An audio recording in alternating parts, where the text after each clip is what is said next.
Hi everyone, my name is Sarah Mari. I'm one of the librarians at Portland Public Library in Portland, Maine, and I'm here to continue reading The Year of the Rat by Grace Lin. This book is published by Little Brown and Company, and we're going to pick up where we left off at the reception of Pacey's cousin, Clifford's wedding. Chapter 22, Double Happiness. I thought that as soon as we sat down in the dining room we'd get food, but we didn't. Another gong clanged and everyone was quiet. Clifford's parents and Leanne's mother and grandmother were sitting on chairs in the front of the room. Behind them on the wall was a big lobster red sign with a Chinese symbol on it. Next to Clifford and Leanne was a small table with a white teapot, polished and smooth. With 2 hands, Leanne offered a teacup to Clifford's father. "What's happening?" I asked Mom. "It's the tea ceremony," she told me. "See how Leanne is serving tea to Clifford's parents? That's to symbolize that she's now part of his family. Clifford will do the same for Leanne's mother and grandmother." "What does the sign mean?" I asked. "It means double happiness," Mom said. "Do you see how it's 2 characters that are exactly the same? Alone, that character means happiness. But for weddings, we repeat it, so it means double happiness. It's just like when 2 people are married together, they double their happiness." Clifford and Leanne finished serving tea and kissed, and everyone cheered and clapped again. I guess that meant they were married again, and that their double happiness also meant a double wedding ceremony, American and Taiwanese. And then finally the food. I was glad because I was hungry. We ate and ate. There were 9 courses. I guess the 9 meant forever with food too, because it kept coming and coming. After the bird's nest soup, which wasn't made from a real bird's nest, just noodles that looked like a nest. Each table got a whole roasted chicken, lobster in a white sauce, a whole steamed fish, and a big platter of fried rice. There were also stir-fried vegetables with crunchy water chestnuts, crispy round Peking duck, and glossy red sweet and sour pork. "Did you know that this food has special meaning?" Dad said. "Like on Chinese New Year?" Lissy asked. "Like fish and dumplings mean money?" "Yes," Dad said, "but here the chicken symbolizes the phoenix, which is the bride, and the lobster represents the dragon, which is the groom. So having them served together for dinner means the couple is now together." You can see there's the symbol for double happiness and the tea ceremony and all of the delicious food for dinner. I thought that this was strange. We were eating the chicken and lobster. Did that mean that we were eating Leanne and Clifford? By the time the cake was cut and the lotus seed buns were served for dessert, I was so full I could hardly move. But when I heard that Leanne was throwing her bouquet, I jumped up. The wedding was almost over, and catching the bouquet was my last chance to be part of it. Besides, I wanted the flower. But Leanne threw it too high, and Cousin Hannah leapt up and grabbed it in the air. No fair. But Mom said that whoever caught the bouquet was supposed to get married next, and I was too young to get married for a long time. So maybe not getting the bouquet was, like Dad said, fate. And that was the end of the wedding. We went back to the hotel. The sky was dark ink blue, and Dad carried Kiki, who was half asleep. I felt sad. Clifford was married, the wedding was over, and I hadn't done anything except for lodge. Chapter 23, One Last Thing. But just after I finished putting on my fuzzy pajamas, there was a knock at the hotel room door. Mom opened it, and there were Clifford and Leanne. "We need to borrow your kids," Clifford said, "especially Pacey." "Why?" I asked as we followed them out the door and into the elevator. "What do you need me for?" "We need you to jump on our bed," Clifford said. We all laughed.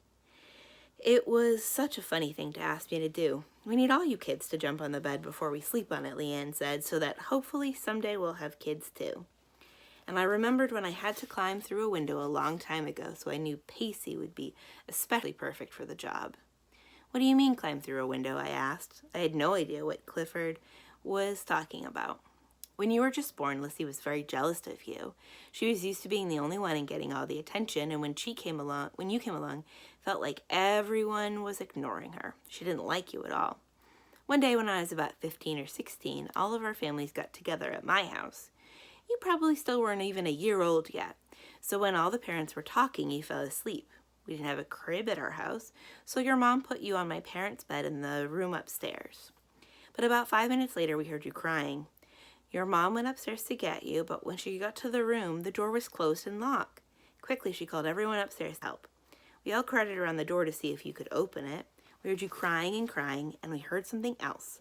We heard giggling. It was Lissy. She was inside the room with you laughing. Lissy, we called to her, open the door. What's going on in there?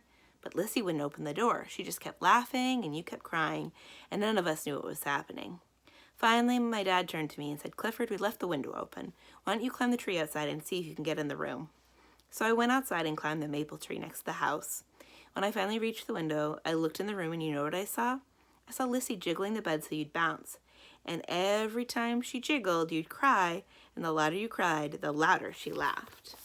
Here's a picture of that whole scene.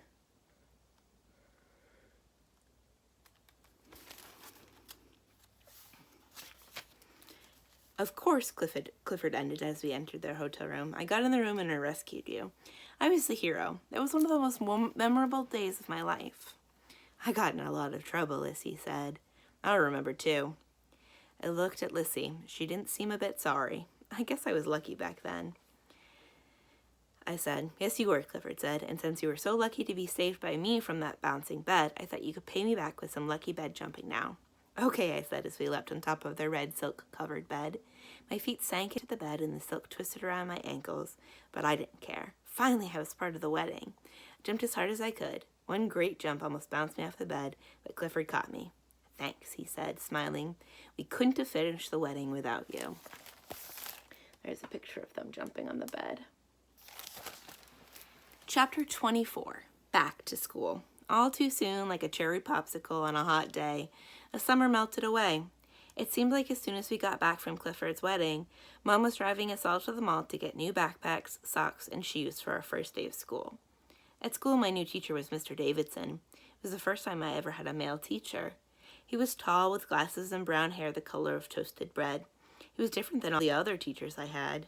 First of all, he was really picky. Everything we wrote had to be in cursive writing. We were too old to print things anymore, he told us.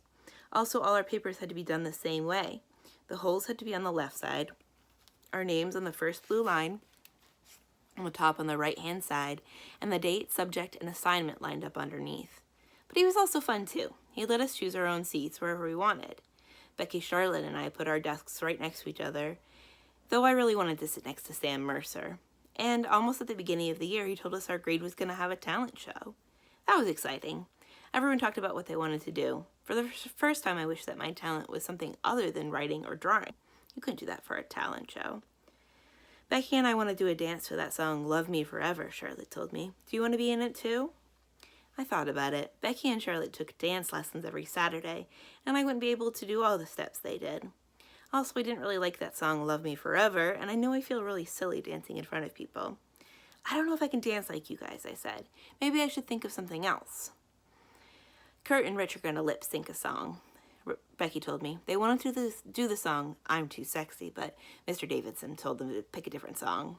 I know what you can do, Charlotte said. You and Dumbwhite can do a karate skit together. It can be like a scene from that kung fu movie. Hi-ya! Suddenly, I felt like a blowfish puffed up in my throat. I hadn't seen Dunway in a long time, even though I knew Mom talked to his mother on the phone a lot. It wasn't that I had forgotten about him, it was just that I tried not to think about him as much as possible. Whenever I did, I always felt uncomfortable.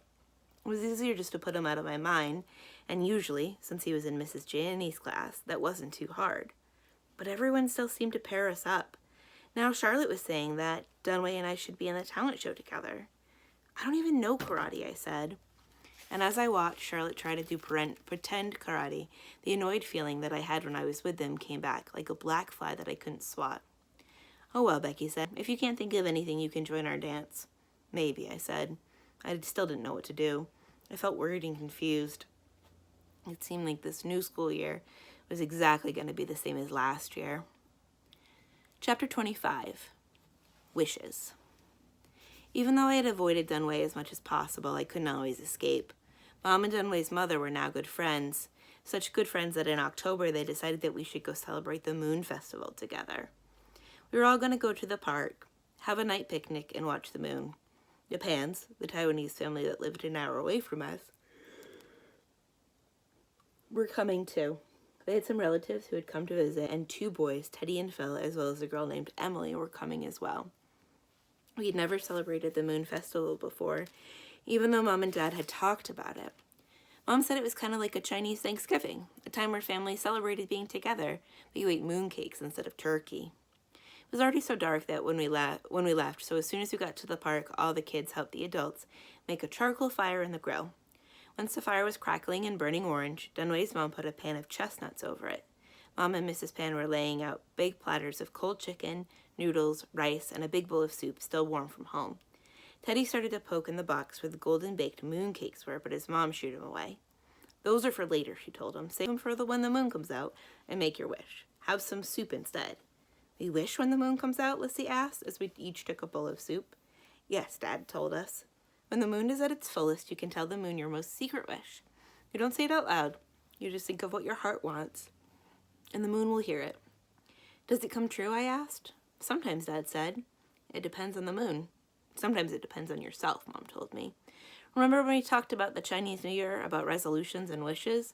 Sometimes you can make your wishes come true by resolving to do things. But for all the other things, Dad said, you can ask the moon. I was excited about my wish. I felt like I had wasted my birthday wish, so this looked like a second chance. And as I thought about what I wished for, I put a spoonful of soup in my mouth. Yuck! I made a face. It didn't taste good. The soup left a dry, sharp taste in my mouth, like it had been made of rubber bands. I pushed the bowl away from my plate. The kids don't like the soup, Dunway's mother laughed. I looked and I saw that Lissy, Kiki, Teddy, and Phil had pushed their soup away too. It's because it's bitter melon soup, Dad said, and they're young. You can only appreciate bitter melon soup when you're old and have tasted the bitterness of light. I thought about that. With Melody moving, my bad grade in school, my worries about the cold door, and all the other changes during the year of the rat, I felt like I had tasted the bitterness of life. I should be able to eat the soup. Carefully, I took another spoonful. Yuck. Nope, still didn't like it. But then I looked up again and saw Dunway eating it. He was the only one who liked it. He kept putting spoonfuls into his mouth and swallowing. And suddenly I began to think about all the bitterness he had tasted. Ever since Melody had left, I had felt alone at school. I realized that he probably felt the same way, only 100 times worse. He probably hated that he was fresh off the boat. He probably wished he had never come to upstate New York, to the school where kids made fun of him, and I thought he was the enemy and ignored him, and suddenly I felt guilty.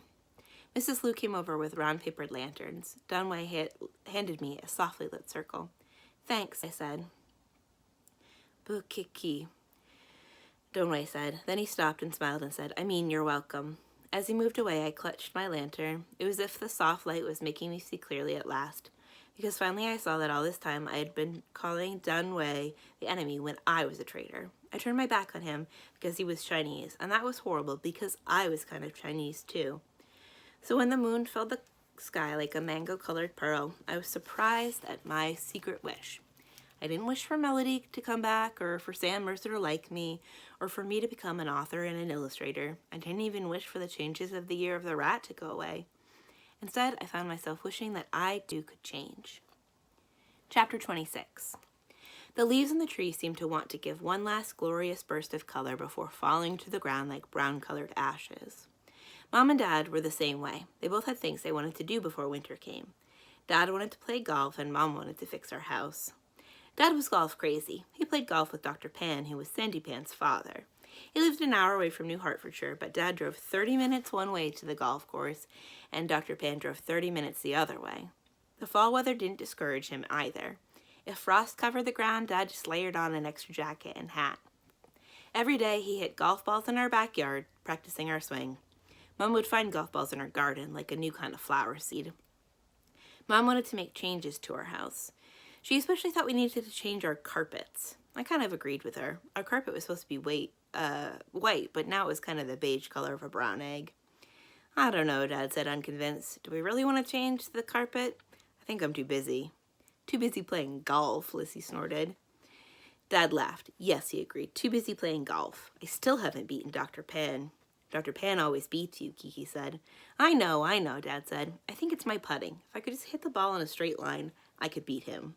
Wait, we are not talking about golf, Mom said. What about the carpet? The side of Dad's face squished down in a grumpy grimace as he thought. But in the next instant, Dad lit up, transformed. You want to change the carpet? Even the carpet upstairs? Yes, Mom said. It has to be changed. Okay, that's fine. You can change the house any way you want. We were all surprised. Dad didn't usually change his mind that fast, but Mom was so glad that he was convinced she didn't ask any questions. Good, she said. I'll call the carpet company tomorrow. That night, after dinner, while I was trying to write a new story, Dad called me. Pacey, Dad called from the hallway, I need one of your art markers. You get a little preview of what they're doing. Why, I asked as I brought them to him. Oh, I just need one, he said, picking out a red one, and then he started laying out measuring tape. What are you doing, Lissy asked as she came up the stairs. Here, you can help, Dad said, handing her the end of the tape. She stretched the measuring tape down the long hallway. Is it straight, he asked us. We helped to make sure it wasn't crooked. Lissy held one end and I held the other. Then Dad took the red marker and drew a red line down the whole carpet, right on the carpet. He followed the measuring tape so the line was exactly straight. Good, he said. Now I can practice my putting. And he did. He took his golf ball and tried to hit it so it followed the line. When Mom saw the red line in the hallway, she was so shocked. Lissy and I laughed and laughed. No wonder you said it was okay to change the carpet, Mom said. You just want an excuse for it to be okay for you to draw on the carpet.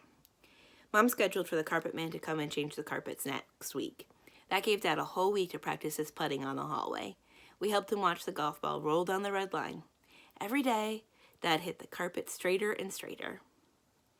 It had the ball down the carpet straighter and straighter. When the carpet man came, we watched him pull out the old carpet. It made a rip sound. Goodbye, red line, Kiki said. We felt bad for Dad. He was going to be sad when he came home. But we were wrong. Dad came home very happy. Guess what, he said? I beat Dr. Pan today. Chapter 27, Thanksgiving. It was already November, but it still hadn't snowed. I wish it would. Everything outside was gray and brown like a dirty oyster shell. The wind blew as if it were trying to sweep the dead leaves away, but all it did was scatter them. And the ground was covered with crumpled leaves. At least we had a couple of days off school. It was Thanksgiving. This year for dinner we had hogo. Instead of rice, we cracked a raw egg into our bowls and mixed it with soy sauce. In a hot pot in the middle of the table, moon-colored broth simmered. All around were plates of thinly sliced raw meat, shrimp, scallops, and vegetables that we would cook in the hot pot, dip in our raw egg to cool, and then eat.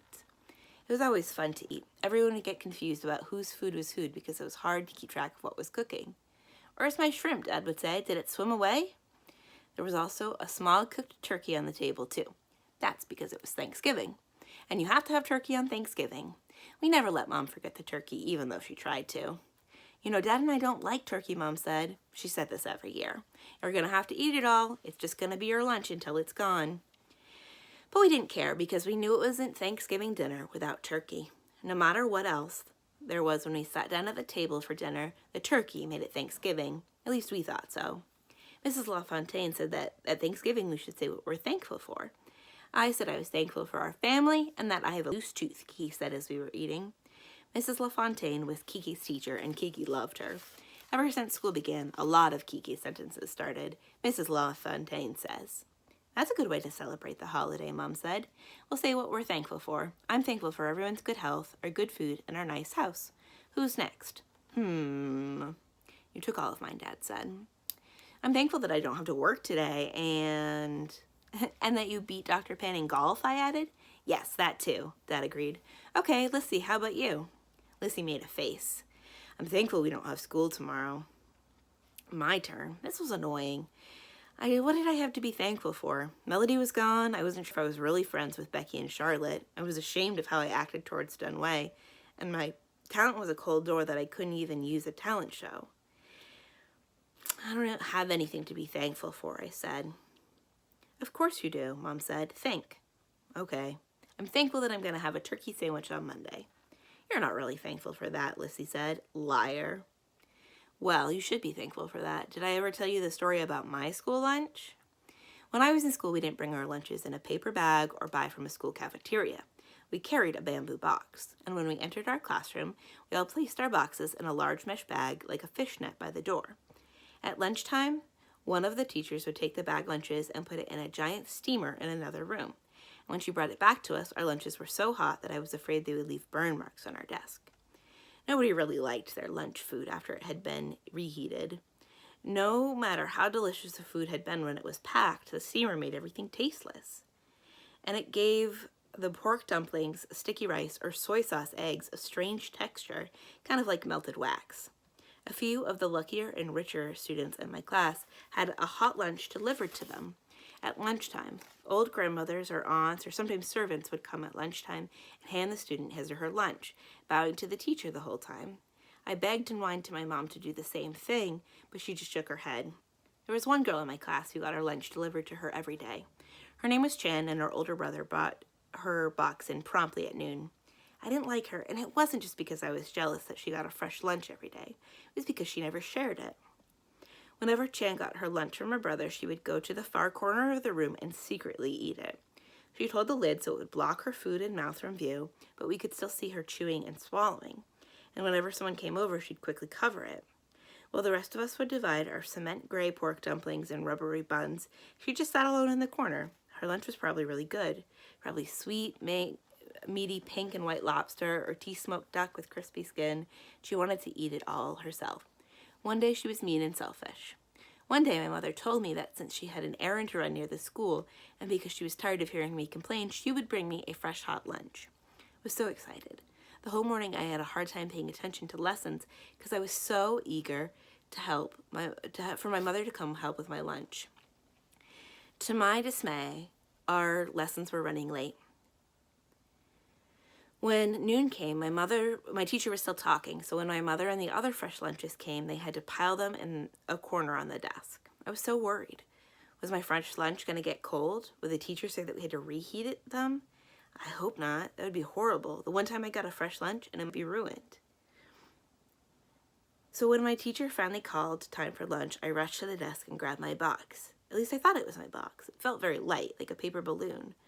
I opened it and I was shocked. The lunchbox was empty. "That's my lunch," I heard a voice say. I looked up and I saw Chan. She quickly grabbed it and covered it so no one could see. Her eyes were large like a scared rabbit as she looked at me. "Don't tell anyone, okay?" she whispered.